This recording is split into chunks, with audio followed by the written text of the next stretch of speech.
It's a bird? It's a plane? No, c'est Wildcast. Des alternants partagent leur expérience, leur métier, des tips pour ton alternance. Ready? Go! L'apprentissage poursuit son ascension. Au 14 octobre, 480 000 contrats avaient déjà été signés. Et selon les pouvoirs publics, le record de 2020 pourrait être bien battu. 525 000 contrats d'apprentissage avaient été enregistrés sur l'année 2020. Pour les 16-29 ans, ce sont de vraies opportunités pour décrocher un premier job et s'insérer durablement dans la vie active. Qui mieux que des alternants pour parler d'alternance? Bienvenue dans la saison 2 de Wildcast. Dans ce deuxième épisode, on va s'intéresser à l'alternance dans les métiers du web, dans les métiers du digital. 3 alternants, 3 nouveaux témoins dans ce nouvel épisode. Et à mes côtés en plateau, il y a Nargis et Nassim. Bienvenue à tous les deux. Et puis on retrouvera un peu plus tard dans cet épisode à distance Margot. Allez, on va commencer avec Nargis. Tu viens d'où, toi? Tu es originaire d'où? Je viens de Paris, j'habite dans le 15e et j'ai fait toute ma scolarité en banlieue parisienne et mon lycée à Paris et mes études à Paris. Tu as quel âge? J'ai 23 ans. Et puis donc on a aussi Nassim. Bonjour Nassim. Bonjour Jean-Baptiste. Alors toi tu viens d'où toi? Alors moi je viens du 93, la ville des Lilas. J'ai vécu là-bas toute ma vie, j'ai grandi là-bas, j'ai été à l'école là-bas quasiment toute ma scolarité et j'ai fait une partie de mes études à Paris. Actuellement, tu suis quel cursus et dans quel établissement? Alors là, j'ai suivi une alternance chez Open Classrooms sur une formation de Community Manager. Open Classroom, c'est quoi? C'est une école 100% en ligne qui font également de l'alternance et ça reste 100% digitalisé avec un accompagnement en ligne et des cours en ligne.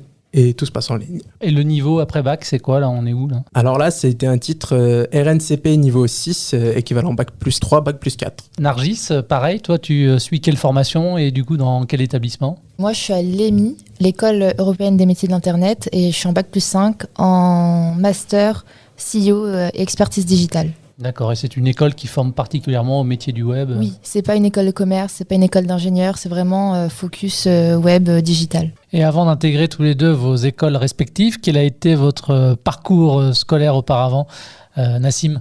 Alors ouais, avant Open Classrooms, juste après le bac, j'ai commencé des études en art du spectacle à Paris 8 et j'ai poursuivi avec des études en sciences sociales à Paris 1. Après ça, entre-temps, il y avait vraiment des choses où je me suis professionnalisé dans le milieu de la photo, un petit peu, surtout de l'événementiel de mode. Et après, j'ai découvert vraiment dans tout ça la communication. Et je me suis dit que je voulais passer un diplôme dedans, une reconnaissance professionnelle. Et c'est là que j'en suis arrivé à Open Classroom, c'est l'alternance. Moi, j'ai passé un bac en cours du soir, du coup, pour adultes. Ensuite, du coup, j'ai fait un BTS informatique. J'étais en alternance au sein de ma boîte actuelle. J'étais du coup au support de proximité. Une fois que j'ai eu mon BTS, j'ai pas forcément aimé la technique, donc j'ai décidé de changer et de passer à l'EMI justement et de passer un bachelor marketing digital. J'ai eu mon bachelor et j'ai décidé de changer, enfin de continuer bien évidemment, mais de changer encore une fois. Et je voulais quelque chose de plus ouvert. C'est ce que j'ai retrouvé du coup pour mon master en CEO expertise digitale. Alors aujourd'hui, tu effectues ton alternance où ça? Chez Vinci Construction France.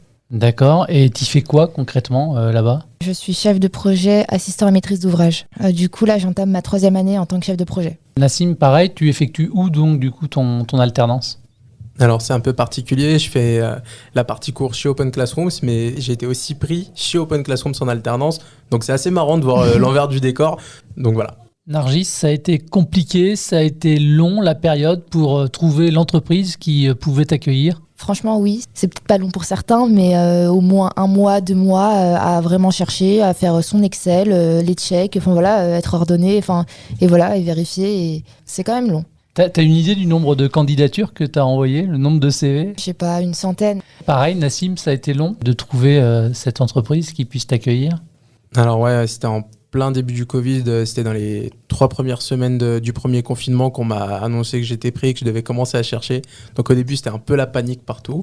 Et du coup, au fur et à mesure, les entreprises se sont adaptées et mes candidatures ont commencé à porter leurs fruits petit à petit. Et donc ça a duré quand même quelques mois. J'ai dû envoyer à peu près de mon côté 150 candidatures en tout. Comment ça s'organise ton planning, toi, entre les cours d'un côté et puis l'alternance en entreprise? C'est assez flexible.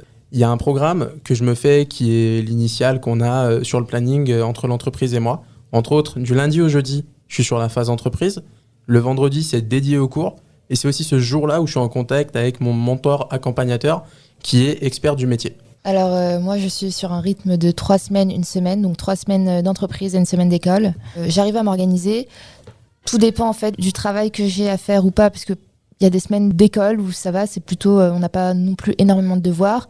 Mais après, ça peut complètement changer et c'est difficile, quoi. C'est des semaines compliquées, très dures, même au travail quand on a du boulot, quoi. Et c'est un peu de pression, quoi, mais faut aimer. Nassim, ce basculement permanent entre la formation et ton alternance en entreprise, c'est pas trop compliqué à gérer? Comment ça fonctionne? Alors, la bascule entre les deux se fait assez bien. Il fallait prendre le rythme au début et manier cette flexibilité du cerveau à un moment qui se fait dans la semaine.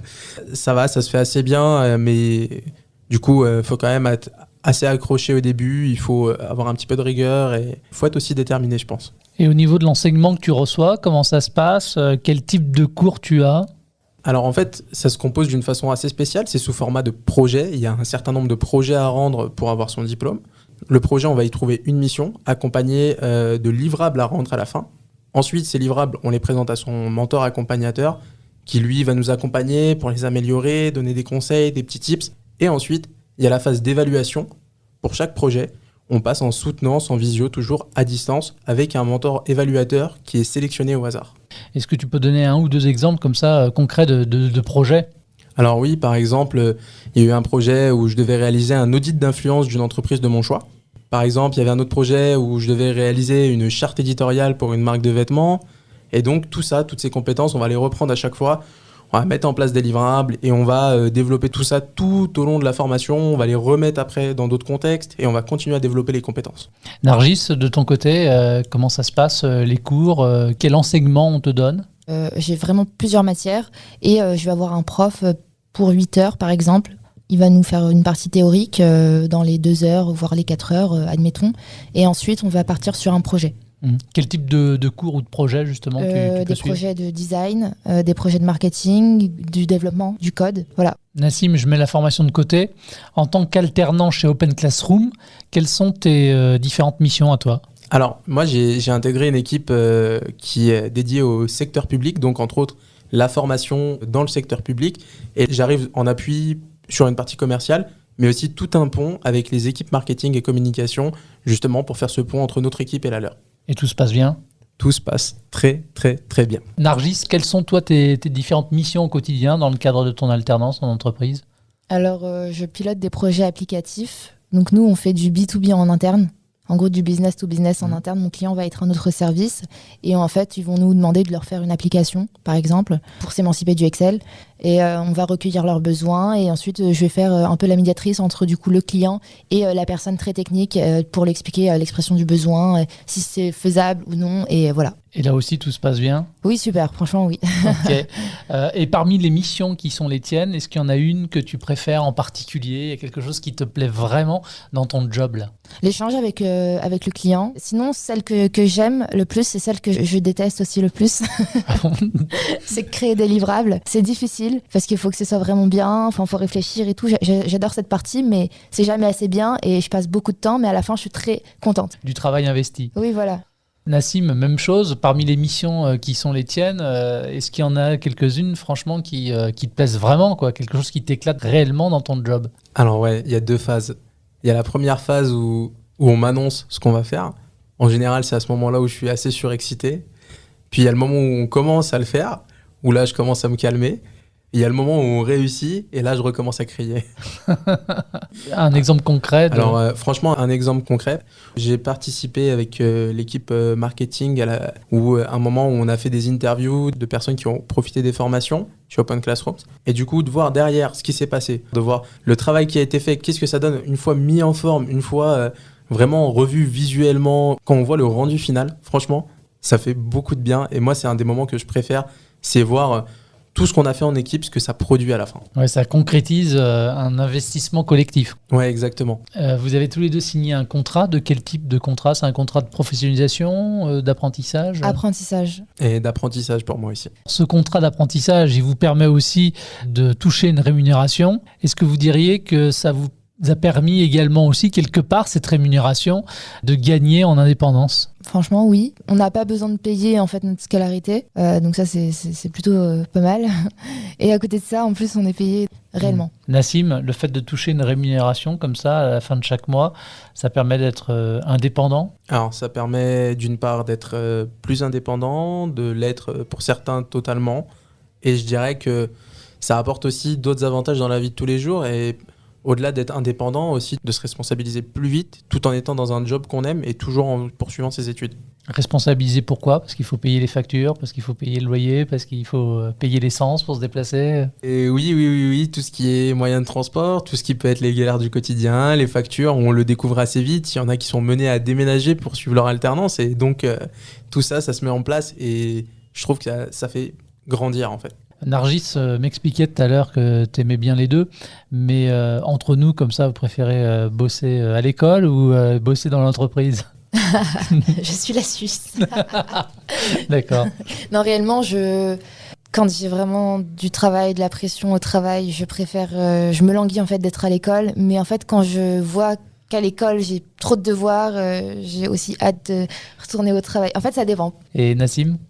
Bon, je vais faire un peu le mauvais élève, mais je préfère vraiment le travail pour le coup. Ouais. Malgré que j'aime beaucoup ce que je fais, c'est des projets qui ressemblent parfois à ce que je fais au travail, qui s'en rapprochent énormément.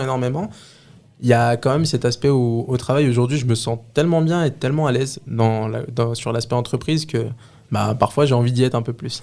Tous les deux, qu'est-ce qui a motivé finalement votre choix de suivre une formation en alternance? Alors moi, ce qui m'a motivé à suivre l'alternance, à suivre ce parcours de cette façon-là, c'est vraiment l'aspect professionnalisation. De penser à ma professionnalisation dans ce domaine, en étant dans une entreprise très encadrée, ça m'a vraiment charmé. Et ensuite, il y a un autre aspect qui est la question de l'employabilité à la fin du diplôme. C'est à prendre en compte, je pense, aujourd'hui, qu'on va nous demander parfois de l'expérience pour des postes un peu juniors. Et en fait, l'alternance permet de combler cette faille. Moi, c'était l'aspect financier. Enfin, je me suis dit, c'est cool, j'ai pas besoin de payer mon école et je vais gagner de l'argent. Mais après, j'étais plus jeune. Si j'ai continué en alternance, c'est réellement pour ce que ça m'apporte, pour ce que j'apprends en fait. Pour mon BTS, par exemple, en informatique, pendant 2 ans, j'étais en alternance du coup au sein de ma boîte. J'étais pas dans une bonne école. J'ai quand même réussi à avoir mon BTS qui est un diplôme d'État grâce à ce que j'ai pu apprendre en entreprise. Donc ça m'a clairement fait ouvrir les yeux et me dire oui, non, mais Nargis, tu restes dans l'alternance, t'apprends énormément, mais tu t'en rends même pas compte en fait. Alors vraiment, si je devais dire un truc, c'est vraiment aussi ce que tu as dit sur le côté expérience. Pour le coup, c'est vraiment incroyable l'expérience qu'on gagne, les réflexes qu'on gagne aussi. Tout ça mis bout à bout, cette expérience, ces réflexes, ça nous facilite déjà la partie cours. On s'en rend pas compte, comme tu le disais. Aujourd'hui, je trouve que c'est vraiment précieux d'avoir ces compétences-là en main et de prendre ces habitudes avant même d'entrer concrètement dedans. Enfin, je veux dire, avec un CDI, quoi. Alors, on a parlé des aspects positifs que pouvait procurer l'alternance. Quelles sont peut-être quand même, malgré tout, les difficultés maintenant auxquelles, en tant qu'alternant, vous pouvez être confronté et auxquelles il faut se préparer en tant que futur alternant? On n'est pas libre. On n'est pas libre comme on est à la fac. Je dirais qu'à l'école, c'est un peu plus facile de s'absenter parfois. Et au travail, on a des engagements, on a des responsabilités qui ont un impact. Donc là, ça change déjà la donne. Après, je dirais que l'autre désavantage qui est vraiment très, très, très temporaire, c'est au début prendre le coup sur la question du rythme. Je rebondis sur ce que tu dis par rapport aux absences. J'étais pas spécialement assidue du coup à l'école, mais justement en fait... faut pas avoir peur parce que les absences en soi, c'est le travail. Du coup, je sais pas, on se met une pression directement qui fait qu'on va pas sécher entre guillemets. Tout dépend, mais sinon les vacances, faut être prêt à ne plus avoir 5 semaines de vacances à l'année. Comme un salarié lambda. Exactement. Ça, c'est vraiment le point difficile. On s'y fait. Oui, on s'y fait complètement. Quel conseil tuyau tu pourrais toi donner comme ça à un futur alternant pour réussir justement dans cette voie? Quelles sont finalement peut-être, je sais pas moi, les qualités requises pour réussir son alternance? Pas avoir peur de poser des questions. Il faut vraiment avoir confiance en soi et justement au fait qu'on ne connaît pas, mais du coup en fait on est une feuille vierge sur laquelle on peut tout apprendre, tout écrire. Donc dans l'idée, il n'y a pas à s'inquiéter en fait. Je pense qu'il faut avoir envie. Il y a cette question de détermination, d'avoir... je dirais vraiment, c'est ce côté où il faut avoir la dalle en fait, je pense. Un dernier tips peut-être avant de se quitter. Comment trouver l'entreprise dans laquelle on pourra effectuer son alternance? Je pense qu'il faut savoir se mettre en valeur et oser se mettre en valeur. À travers nos passions, d'une part, quand on n'a pas d'expérience professionnelle. C'est un vrai moyen de montrer en quoi on peut créer de la valeur à partir de nos passions, que ce soit sur différents points, qu'on soit fan de sport ou qu'on soit fan d'art. il y a toujours quelque chose à apporter derrière et ça peut nous booster professionnellement. Nargis, tu dirais quoi, toi ? Bien travailler son CV. Vraiment. Ouais. C'est pas le CV comme à l'époque. Enfin non, faut mettre du visuel, faut pas tout écrire non plus. Enfin voilà, faut vraiment bien travailler son CV, je pense. Et ça veut dire quoi, bien travailler son CV ? C'est quoi un CV réussi finalement alors ? Un CV que notre génération a envie de lire. Je voudrais juste ajouter un truc, parce que sur ce que tu viens de dire, je voudrais rebondir dessus, c'est vraiment travailler aujourd'hui ce qu'on appelle son personal branding, c'est-à-dire vraiment travailler sur cette image de soi. C'est super important et là tu l'as bien décrit. Le CV, quand on l'envoie, c'est le premier truc qu'il voit. Et moi, j'ai beaucoup travaillé dessus pour qu'il pète aux yeux d'un coup, le truc, quand on le voit. Il faut que ce soit sérieux, bien évidemment, mais il faut que ce soit surtout vendeur, en fait. Merci à tous les deux d'être venus sur cet épisode de Wildcast. J'espère que vous avez passé un bon moment. Merci à toi. Et maintenant, c'est Margot que l'on va accueillir dans cet épisode. Merci à tous les deux, bonne continuation.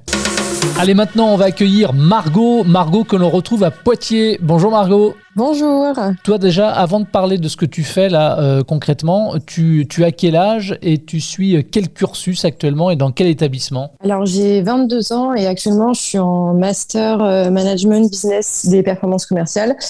Et je suis à l'ESA, l'école supérieure de l'alternance qui se trouve à Poitiers. Je suis en niveau bac plus 5. Et toi, ton parcours auparavant, ton parcours scolaire ? Alors, j'ai commencé par un bac STMG, donc sciences technologiques du management et de la gestion. Et en fait, je me suis dirigée après donc à Poitiers sur le DUT GEA, donc gestion des entreprises et des administrations. Ça m'a plu, mais j'ai pas réussi, donc je suis partie en première année. Je me suis dirigée vers un BTS MUC, donc management des unités commerciales. Et j'aimais bien tout ce qui était commerce, mais il me manquait un peu ce côté web.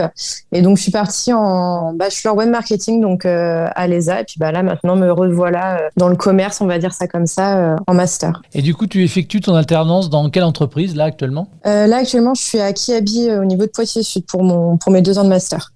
Margot, ton planning entre les cours d'un côté et puis l'alternance de l'autre, comment ça se passe en termes de rythme, d'organisation ? C'est assez dense quand même. On a 3 semaines d'entreprise et 1 semaine d'école.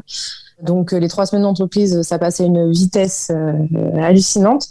Et l'école, c'est aussi très dense parce qu'il faut quand même qu'on fasse le programme d'une année en étant là 1 semaine par mois. Mais après, le rythme se fait tranquillement. Il faut juste savoir doser un peu vie privée, vie d'école et vie d'entreprise. Mais la bascule se fait assez rapidement. C'est 3 vies, ça. Oui. Au final, ça se fait assez simplement. Il n'y a pas de souci. En fait, ça peut faire peur comme ça, mais pas du tout. C'est comme si j'étais en fait tout le temps dans un rythme de travail normal, dans le sens où à l'école, je fais des horaires plutôt souples par rapport à l'entreprise, où parfois on finit un peu plus tard. Donc au final, ça s'emboîte bien. À l'ESA, quelles sont les matières qui te sont enseignées principalement ? Pour mon master, c'est tout ce qui va être relations clients, marketing, j'ai un petit peu de finance, mais vraiment en fait c'est tout ce qui est vraiment du pôle commerce, avec aussi de l'économie, des cours beaucoup plus théoriques, donc économie c'est vraiment très très très théorique, et après on a tout ce qui est, comme je disais, parcours client, qui en fait permet de faire vraiment le parallèle avec notre entreprise. Quel rapport entre la formation de maintenant ou peut-être les précédentes avec le domaine du digital, du web ? Le rapport, en fait, je m'en rendais pas compte avant quand j'ai fait le web, mais en fait, le web est présent partout. Dans le sens où là, à Kiabi, je travaille avec donc des collaborateurs en physique, mais les points qui nous font toutes les semaines quand c'est en visio ou alors tout ce qu'ils nous envoient par mail pour toutes les présentations, en fait, tout est en digital. Et en fait, maintenant, à mon sens, on ne peut pas être un bon directeur, manager si on n'a pas au moins un pied dans le digital, parce que c'est ce qui est dans nos vies maintenant continuellement. En fait, tout se rejoint grâce au web, en fait.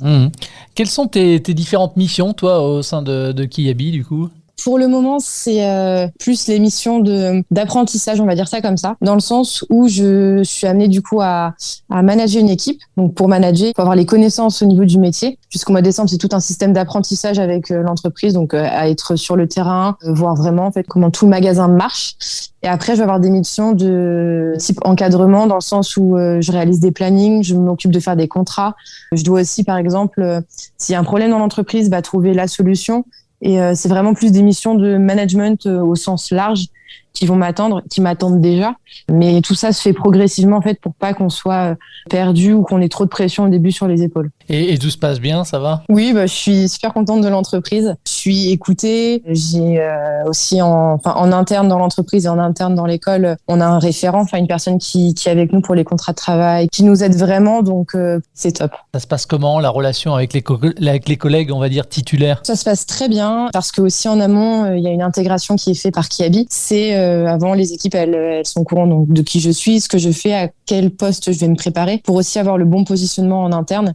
Parce qu'on sait que c'est toujours un peu difficile. J'ai que 22 ans et il y a des personnes qui ont l'âge de mes parents qui sont dans cette entreprise-là.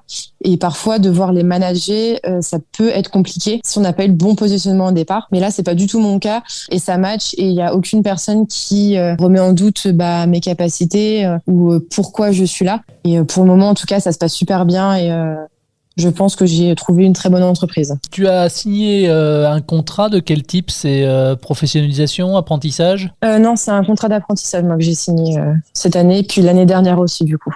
Donc un contrat d'apprentissage, qui dit contrat dit salaire à la fin du mois.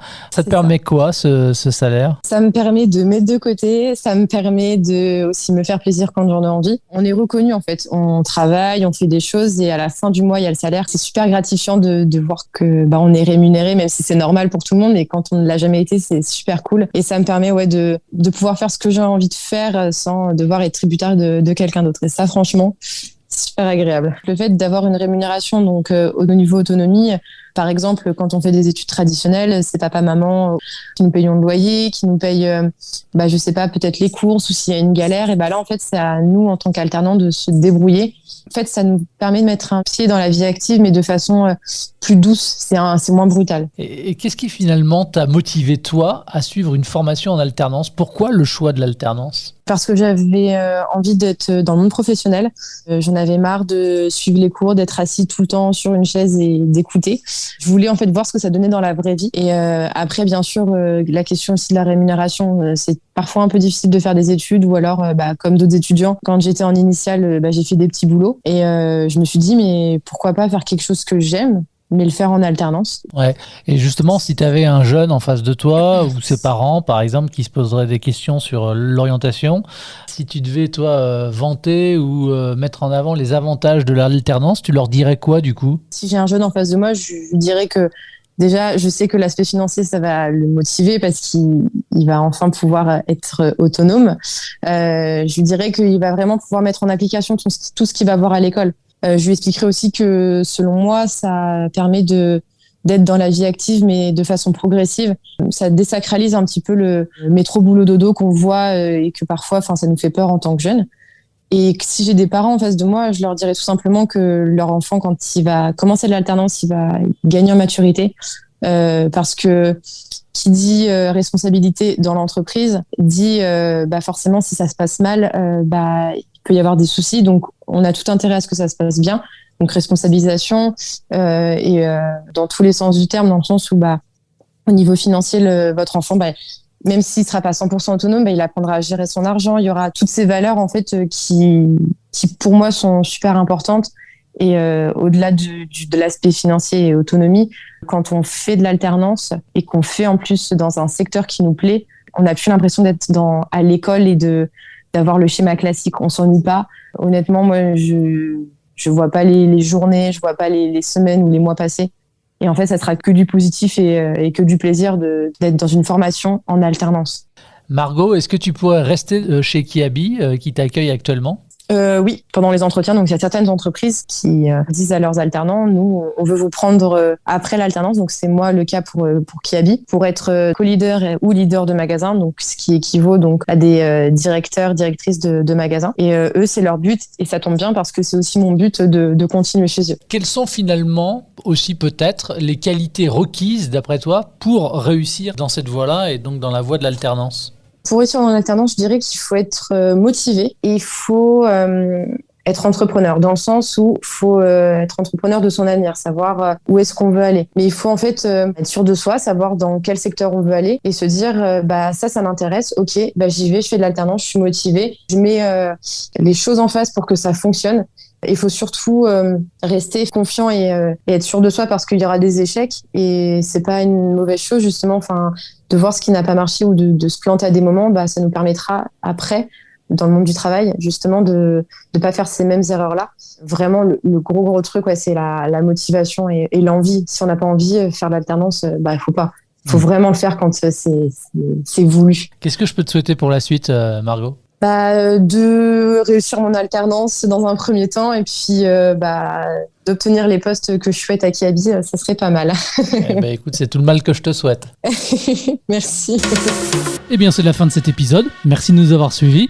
À très vite pour un nouveau numéro de Waltcast, le podcast de Walt sur l'alternance, disponible sur l'ensemble des plateformes de diffusion de podcasts, à écouter également dans son intégralité sur jobradio.fr. Salut. C'était Waltcast, le podcast de Walt sur l'alternance. À la recherche d'une orientation, une formation, un job en alternance, rendez-vous sur walt.community.